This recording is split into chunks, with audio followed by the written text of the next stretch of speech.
बिस्मिल्लाहिर्रहमानिर्रहीम। Dear students, अस्सलाम वालेकुम। Chapter number 5 ninth class physics के न्यूमेरिकल करते हैं। क्वेश्चन नंबर 5.1 है। इसमें वो कहता है कि find the gravitational force of attraction between two spheres each of mass 1000 kg। The distance between the centres of the sphere is 0.5 metre.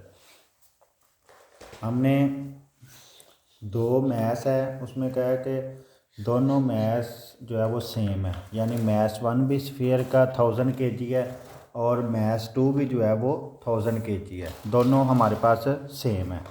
और distance between centres of sphere जो है वो डी जो है वो 0.5 मीटर है। हमने फाइंड क्या करनी है, gravitational force of attraction between two spheres, यानी एफ फाइंड करनी है। तो लॉ ऑफ ग्रेविटेशन यूज़ किया, F equal to G m1m2/d का स्केयर। यहाँ जो जी है वो यूनिवर्सल ग्रेविटेशन कांस्टेंट है और इसकी वैल्यू हमें पता है 6.63 × 10⁻11 न्यूटन मीटर स्केयर पर kg माइनस स्केयर जो है।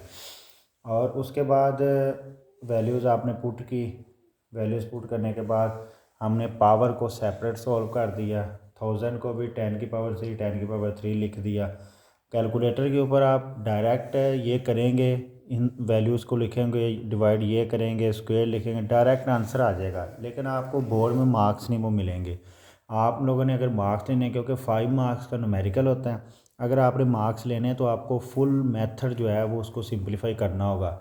ये देखिए, जैसे मैंने पावर को सेपरेट सॉल्व किया और पावर के बगैर वाली टर्म को सेपरेट सॉल्व किया, ये आ गया। अब ये भी आंसर ठीक था और के ऊपर ये आंसर फोर्स का ठीक है, लेकिन क्योंकि बुक में उसने ये -4 लिखा है तो हमने जो है वो थोड़ा सा इसको मज़ीद साइंटिफिक नोटेशन में लिख दिया। तो 10⁻1 कर दिया, फिर दोनों को माइनस करके तो ये 4। अगर ये भी आंसर आप लिख दें ये भी ठीक है, लेकिन बुक में उसने इस तरह लिखा हुआ तो हम इस तरह लिख लेंगे।